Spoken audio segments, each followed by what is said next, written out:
Bueno, les damos un cordial saludo, una bienvenida para todos nuestros oyentes, para cada uno de nuestros seguidores de todas las redes sociales y por supuesto de esta su emisora Busco en Ti Radio, porque recuerda que donde estás no es el final. Bueno, hoy es martes, continuando con nuestra programación, contamos con la presencia de Rafael Pando en su segmento Comunicados con él. Si es que, bueno, Rafael, ¿cómo estás? Bienvenido. Hola, buenas tardes. Gracias, todo bien por aquí en México. Y ya listos para hablar del tema de esta tarde, que le he titulado Jesús, formador de líderes. Y vamos a hablar acerca de pues, la manera como discipuló Jesús a sus seguidores para que después ellos fueran quienes extendieran el evangelio. Ese es el tema de esta tarde y ya estamos listos para empezar. Bueno, iniciamos entonces, Rafael. Gracias. Bueno, si vemos la preparación que Jesús hizo de sus discípulos para predicar el evangelio, pues el evangelio no es una tarea sencilla.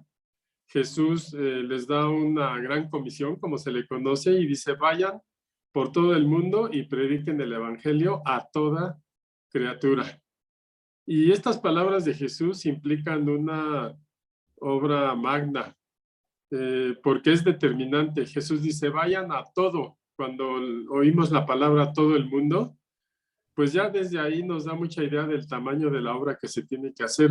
Vayan por todo el mundo y prediquen el evangelio a toda criatura.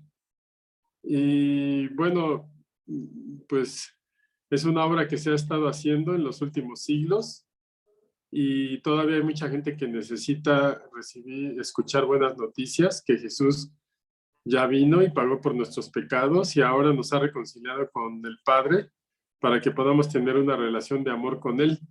Así es que esa gran obra que Jesús encomendó a sus discípulos no hubiese sido posible llevarla a cabo en un clima de entre los discípulos de competencia e individualismo, que pues son situaciones que suceden con mucha frecuencia en los grupos humanos de trabajo. La competencia se da entre ellos, la falta de trabajo en equipo, o sea, el individualismo. Y bueno, pues Jesús los estaba preparando para esta gran comisión y tenía que enseñarles que esos valores que ellos conocían o tendencias naturales como hombres de ser egoístas, de competir, de conflictuar, de pelear entre ellos, pues no les iba a ser útil para la gran comisión que Jesús les estaba dando en ese momento y que les iba a dar para los siguientes años. Y si vemos a los discípulos, pues en general son gente sencilla, como dicen las escrituras que hablaban de ellos, que eran gente del vulgo y no eran gente de letras. Jesús los llamó estando ellos en su oficio de pescadores, cobrando impuestos. Jesús los fue llamando y de ser gente sencilla y tener esos valores que como hombres tenemos en este mundo, pues Jesús empezó a formarlos como esos grandes líderes que se iban a necesitar para hablar de la verdad a todo el mundo. Y así los tomó de ese modo de vida sencillo, pero preparándose para el llamado que habían recibido de parte de Jesús. Y entonces viene la pregunta, ¿cómo los capacitó Jesús para esa gran obra? ¿Qué enfoque le dio Jesús a las enseñanzas a sus discípulos? ¿Cómo es que preparó a un grupo tan cercano de 12 con estas características para que pudiesen llevar a cabo una obra monumental y pues pasar la estafeta a las siguientes generaciones para que se siguiera evangelizando a todo mundo? Ese ambiente de competencia e individualismo no hubiera hecho factible que crear el clima sobre el que Jesús quería que se trabajara. El clima de compañerismo, el clima de unidad, de amor, de sabiduría, de solidaridad, y todo ello indispensable para poder llevar a cabo la obra del evangelio. Así es que pues Jesús se encuentra con estas personas de lo más sencillo, no educadas, ¿Y cómo hizo Cristo entonces para transformar esas inclinaciones naturales y esa falta de preparación en sus discípulos para pensar primero en los demás antes que en sus intereses personales? ¿Cómo es que Jesús les quitó ese desapego al yo, ese egoísmo, y les hizo empezar a considerar primero al prójimo, a alegrarse con el bien de los otros, a hacer un trabajo en equipo y no una competencia desleal entre ellos, etcétera? ¿Cómo le hizo Jesús? ¿Qué les enseñó Jesús a sus discípulos para que dejaran de ver a su prójimo o al resto de los discípulos como un oponente a quien tuvieran que eliminar para que les dejara el paso libre? Porque eso que les comento, pues es el pan del día a día del hombre, en su participación, ya sea en su trabajo, en un deporte. Todo se trata de, pues, competir y eliminar al oponente, porque nada más puede haber un ganador. Y bueno, la competencia en sí no es mala, pues te motiva a ponerle más empeño, te motiva a prepararte, pero en cierto momento la competencia se vuelve desleal y ya no le importan los medios, sino el fin. Y por conseguir sus objetivos, pues en el medio es donde se quita la parte humana, la parte de consideración al prójimo, y a eso es a lo que Jesús estaba enfrentando con el grupo de los discípulos que llamó. Fue principalmente prepararlos en su yo interior, en su corazón, para ir en contra de esa naturaleza humana, de esa tendencia. Y esto que no se ve por ser algo interior en los discípulos, en realidad representó uno de los mayores desafíos de Jesús: trabajar con personas, con el corazón de las personas, y cambiar ese corazón y prepararlos con un corazón de acuerdo al de Dios. Quitar de su mente, fue necesario para Jesús quitar de la mente de los discípulos, pues esos paradigmas o verdades aprendidas en su cultura, sus conceptos, sus valores, su manera de hacer las cosas, sus procedimientos. Fue necesario para Jesús, pues, enseñarles a hacer las cosas de otras maneras que ellos sabían hacer o que tenían una tendencia natural a hacerlo. Así es que en esa doctrina que Jesús les da a sus discípulos, no hay lugar para la competencia desleal y el individualismo se ve poco inteligente y se ve inútil para los fines que Jesús quería con sus discípulos. Así es que en ese sentido Jesús establece un nuevo modelo de relaciones entre los discípulos, primeramente. ¿Cómo? Pues aprender a cooperar mutuamente, aprender a entregarse por un propósito, entregarse sin esperar nada a cambio, que eso es muy difícil. Estar totalmente comprometido sin esperar nada a cambio, aunque al final, pues siempre hay una recompensa en la obra del Señor, pero no es la base del principio sobre el que Jesús quería que sus discípulos se movieran, moverse por la recompensa, sino más bien aprender a tener esa actitud inteligente de entregarse sin esperar nada a cambio, de amar a su compañero y de cooperar mutuamente.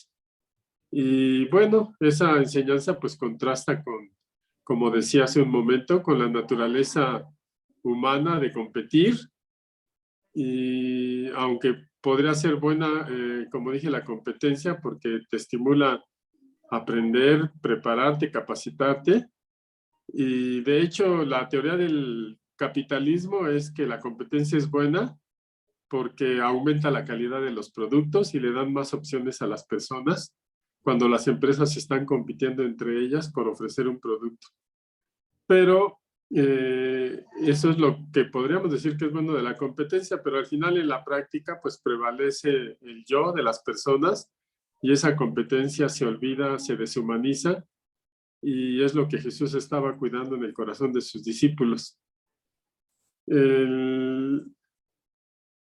En el ministerio de Jesús y en la forma como él enseñó a sus discípulos, no se dio de ninguna manera una competencia destructiva, una competencia que fuera en perjuicio de los demás, sino les enseñó una manera de hacer las cosas completamente diferentes a las que ellos estaban acostumbrados. Y cosas que de entrada podrían parecer ilógicas o podrían parecer de una persona falta de carácter. Sin embargo, Jesús les da una perspectiva diferente a cómo ellos sabían hacer las cosas para enseñarles cómo debían llevar a cabo la obra del reino de los cielos para que los demás la conocieran. Jesús les enseñó que si a algo había que llamarle competencia, sería a servirse unos a otros y promover entre ellos el bienestar mutuo, honrarse entre ellos, cooperar, ser solidarios. Y bueno, pues sabemos los efectos que los círculos virtuosos que se dan cuando todos están en un mismo sentir, en un mismo corazón, cuando hay afecto, cuando hay amor en un grupo de personas, porque se vuelve un grupo muy fuerte, muy poderoso al estar en un mismo sentir, y eso es lo que Jesús quería lograr en sus discípulos, porque también él sabía la gran obra que les iba a encomendar. Y los conceptos que Jesús les enseña a sus discípulos van contra todo concepto conocido por el hombre, porque Jesús no es que descartara los propósitos o las metas a alcanzar, pero les enseñó una manera más elevada de ver las cosas. Por ejemplo, Jesús les enseña que los reyes de las naciones se enseñorean de las personas, y Jesús dice, y tienen autoridad sobre ellas, y son llamados benefactores. Lo dice Jesús en Lucas 22-25. Pero Jesús les dice a sus discípulos, pero entre ustedes no debe ser así, sino que el mayor entre ustedes tiene que hacerse como el menor, y el que manda tiene que actuar como el que sirve. Y es una lógica que choca contra todo lo que aspira a un hombre sin Dios y toda la cultura que los discípulos tenían en ese momento. Los discípulos acostumbrados a que un rey era quien dirigía la nación, a que había gentes importantes a las que había que servirles, a que la esclavitud en ese tiempo era de lo más normal y había niveles muy marcados de gente que le pertenecía a otra gente esclava, y que le tocaban hacer las tareas de servicio que nadie estaba dispuesto a hacer. Bueno, pues ahora Jesús les da una enseñanza que pudo ser que rompió todo paradigma y lógica de los discípulos cuando les dice, si bien los reyes se enseñorean de las naciones y tienen autoridad sobre ellas, entre ustedes no debe de ser así, sino que el mayor tiene que hacerse como el menor y el que manda tiene que actuar como el que sirve. Cosa que en la preparación del ministerio de Jesús, pues empezó a ver en el caso de Juan el Bautista, cuando dijo, es necesario que yo mengüe para que él crezca. O sea, el ministerio de Juan el Bautista tuvo que ir a menos para que entrara el ministerio de Jesús en esta tierra. Y vemos esa enseñanza que Jesús les está dando a sus discípulos, prácticamente es la que Juan el Bautista puso en la práctica en el ministerio tan fuerte que tenía como profeta, donde hasta los mismos fariseos y escribas se iban a bautizar con Juan, pero él sabía que era necesario menguar para que Jesús creciera en su ministerio y en la obra que Dios le había mandado hacer en esta tierra. Y ese mismo principio es el que Jesús les está enseñando. Parafraseándolo en nuestras propias palabras, diríamos que el que quiera un puesto de privilegio deberá de ser el que más valore y honre a las personas que sirve. Y son conceptos como que más bien la gente busca lugares de privilegio para que le sirvan. Eso lo considera como un derecho, un privilegio. Pero Jesús enseña que esos lugares de honra son para servir a los demás. Y bueno, eso choca contra lo que el ser humano siempre busca. Él ama ser servido, ama ser reconocido por todos los demás, ama estar arriba de sus semejantes, le gusta brillar, digamos, en sociedad, e incluso a veces lo consigue con una falsa humildad para obtener esos privilegios, cuando en el fondo lo que está deseando es que le sirvan y estar sobre los demás. ¿Y cómo confrontó Jesús incluso a los escribas y fariseos por tener esas aspiraciones de estar por encima de los demás en lugar de servirles? Esa fue la gran diferencia entre el ministerio de Jesucristo y lo que hacían como autoridades religiosas los escribas, fariseos, saduceos, que más bien se aprovechaban de las personas que servirles o tener empatía por las necesidades y el dolor de las personas y su necesidad de conocer a Dios. Se habían deshumanizado en ese sentido y eran capaces de hacer lo que fuera por obtener sus lugares de privilegio. Por ejemplo, en Mateo 6:16, Jesús le enseña a sus discípulos, les dice: cuando ustedes ayunen, no muestren que están afligidos como los hipócritas. O sea, Jesús les está enseñando a no tener una falsa humildad para que la gente los considere en un lugar de privilegio. Dice: cuando ayunen, no se muestren afligidos como los hipócritas, porque ellos demudan su rostro para mostrar a la gente que está ayunando. O sea, para hacerse más espirituales, para en ese sentido ponerse encima de la gente, diciendo que están más cerca de Dios o son más espirituales, como lo dije hace un momento. Y Jesús dice: no hagan eso, porque de cierto los que lo hacen ya ganaron su recompensa. Y esa recompensa pues es muy breve, porque es conseguir el lugar de admiración por otras personas, sacar algún provecho y ventaja, pero se queda corta con la perspectiva eterna que Jesús nos ofrece, con esa vida plena que Él nos quiere dar, no solo viviendo en esta tierra, sino en nuestra eternidad con Él en el cielo. Y le sigue enseñando Jesús a sus discípulos, dice: cuando ayunes, pues perfúmate la cabeza, lávate la cara, para que no tienes necesidad de mostrar a los demás que estás ayunando, sino más bien a tu Padre. Y tu Padre que esté en lo secreto, Él te recompensará en lo público, porque pues tenemos un Dios justo.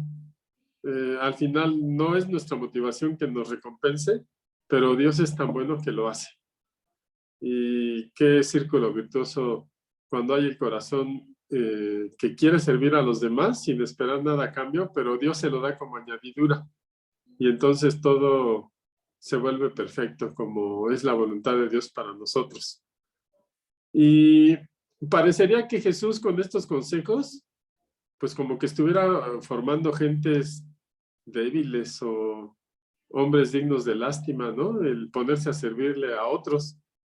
Pero más bien lo que Jesús estaba formando en sus discípulos eran hombres íntegros, hombres con autoridad, hombres llenos del Espíritu Santo para hablar sus verdades.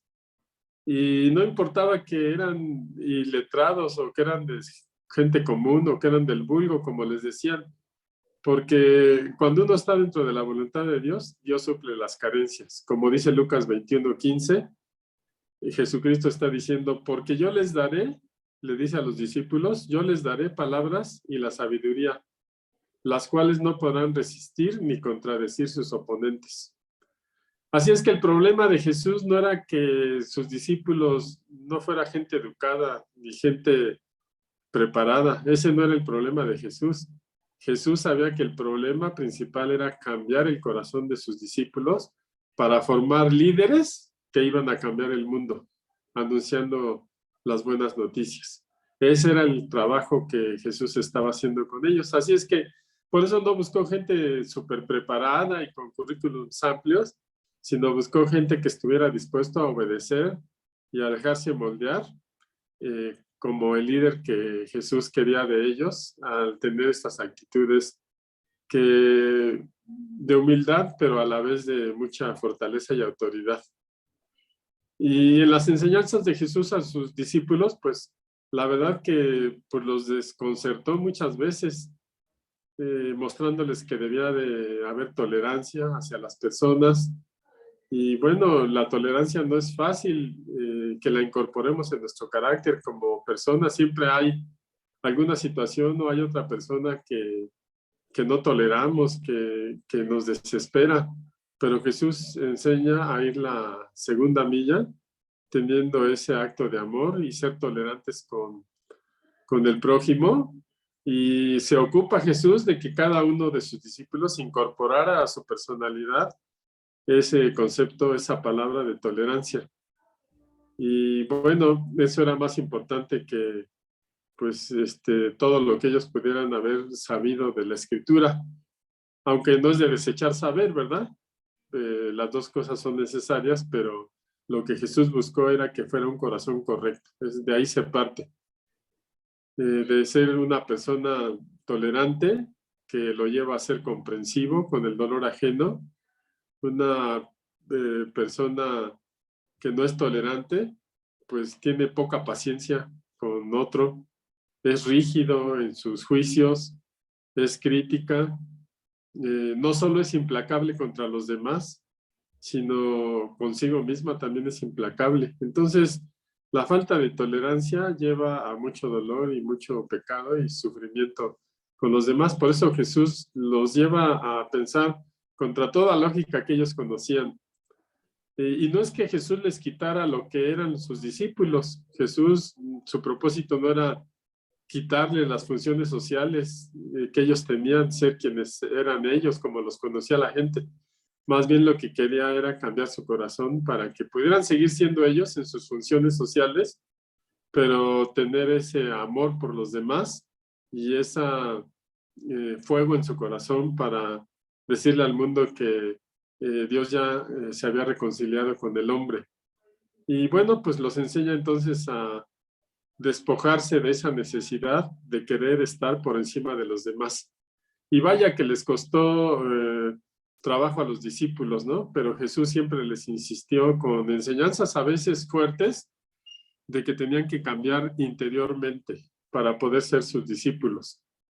Y los mismos discípulos vieron cómo Jesús era el reclamo que le hacían los fariseos, de que por fuera se veían bien presentados, con apariencia de piedad, pero por dentro su corazón era muy duro.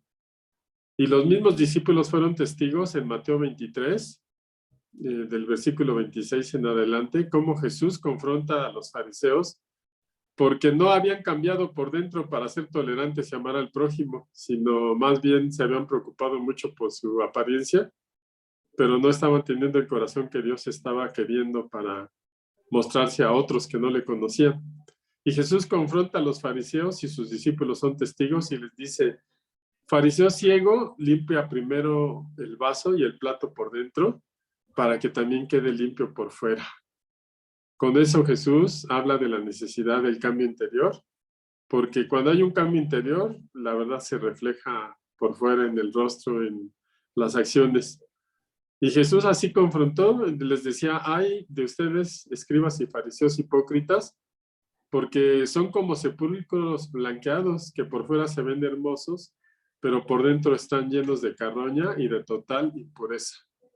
¡Wow! Palabras muy fuertes con las que Jesús confrontó a los escribas y fariseos, pero pues eran conceptos que Jesús mismo se enseñó que sus discípulos no repitieran, que fueran hermosos por fuera y corruptos por dentro. Y Jesús, con lo que enseñó directamente a sus discípulos y con los que ellos lo vieron reprender a otros en ese sentido, pues fue una enseñanza que los dejó marcados de por vida para llevar a cabo la obra. Y como hemos leído y como Jesús mismo lo declaró, él no quería cambiar la ley judía, sino le quería dar su verdadero sentido. Y ese verdadero sentido era causar una transformación del corazón en el hombre y cambiar la percepción que el hombre había tenido del mundo y de sí mismo. Parecería que la percepción del hombre sin Dios es que el mundo gira alrededor de él y que primero son sus intereses que los demás. Entonces Jesús trabajó mucho en eso. Y tal vez algunos se pregunten: ¿y cómo enseñó Jesús valores tan sublimes a personas con tan poca preparación, jóvenes impetuosos, jóvenes que pues nunca se imaginaron que iban a ser llamados por un profeta? Bueno, pues uno se pregunta: ¿qué hizo Jesús? Porque pues vemos que en el mundo hay instituciones muy prestigiosas en educación, grandes universidades, institutos. Hoy en día tenemos más información que nunca antes en la historia del mundo, pero muchas veces ni con todos estos elementos, todas estas ventajas, se logra infundir estos valores en las personas, lo que Jesús enseñó a sus discípulos para ser humilde, para amar a los demás, para pensar primero en el beneficio de los demás antes que en el de uno mismo. Y bueno, veamos cómo veía la gente a Jesús en el momento de mayor popularidad. Pues Jesús era estimado como un gran profeta por muchos, y muchos querían coronar a Jesús como un rey, de que se habían impresionado por su sabiduría, la verdad, su testimonio, las grandes señales que hacía. Y pues Pedro mismo había declarado que Jesús era el Hijo de Dios y que no había nadie más a quien ir sino a él. Y bueno, era un momento de popularidad de Jesús, en donde era muy admirado y exaltado por las multitudes. Y pues imagínense sus discípulos, qué orgullosos se sentían del maestro, cuando veían que todo el mundo quería verlo, que quería hablar con él. Y bueno, pues esa fama de Jesús, pues como que llegó a causar en los discípulos cierta aspiración a ser también populares o tener un lugar de privilegio en esa obra de Jesús. Pero Jesús mismo los preparó también en ese sentido. Cuando estaban cenando, en lo que conocemos como la Santa Cena, pues la Escritura nos dice que Jesús se levantó y tomó la toalla, se la puso a la cintura, tomó un recipiente y comenzó a lavarle los pies a los discípulos. Se humilló a hacer las tareas que hacían los sirvientes. Y bueno, pues eso, para la admiración que tenían sus discípulos de Jesús y la revelación que ya tenían de él en ese momento, pues les hacía sentirse muy mal de que Jesús mismo les estuviera lavando los pies, porque no era el concepto que se manejara de alguien grande, que se humillara para servirte así. Pero precisamente eso era lo que Jesús les quería enseñar. Y les dice Jesús a sus discípulos, si yo el maestro les he lavado los pies, pues también ustedes deben lavarse los pies unos a otros. O sea, ámense, no se quieran poner por encima de los demás, más bien cuídense. Y Jesús les dice en esa enseñanza, el siervo no es mayor que su señor, ni el enviado es mayor que el que le envió. Aquí es donde vemos la justicia de Dios, que a todos nos hace iguales en valor para Él y en valor para nosotros mismos. Es el mismo hombre que a veces se pone por encima de otro y muchos quieren estar siempre arriba con ese propósito de beneficiarse. Así es que era impensable que alguien que tenía el reconocimiento que Jesús tenía en ese momento de su ministerio, pues se pusiera al servicio de los demás, que hiciera las funciones que prácticamente le tocaban a un esclavo. Y esas enseñanzas de Jesús era lo que más desconcertaba a los discípulos, porque no había ningún precedente de que algún agente importante hubiera hecho un acto así. Nunca algún otro hombre había estado dispuesto a dejar su estatus por enseñar el servicio. Y bueno, hoy lo podemos ver, difícilmente alguien importante hoy en día está dispuesto a dejar su lugar para ponerse al servicio de los que gobiernan o de los que le sirven. Y eso es lo que Jesús nos enseña. Así es que en ese sentido renueva la mente de los discípulos y pues los va formando el carácter que necesitaban para hacer la gran obra. Y aún así, Marcos 9, 33 al 35 nos dice que los discípulos discutían en el camino quién había de ser el mayor. Y Jesús les pregunta, ¿qué es lo que discutían? La Escritura dice que quién era el más importante o iba a ser el más importante en el ministerio. Y Jesús les dice, si alguno quiere ser el primero, deberá ser el último de todos y el servidor de todos. O sea, nos pone un estándar ilógico para lo que el hombre busca o quiere. Igualmente le contesta así a la mamá de Jacobo y Juan, que estaba intercediendo para que Jesús los pusiera uno a su derecha, otro a su izquierda. Y Jesús le dice, eso no me es dado a mí darlo, ni tiene que ver con lo que yo les quiero enseñar. Así es que, pues, ¿qué es lo que forma Jesús? ¿Qué líderes forma?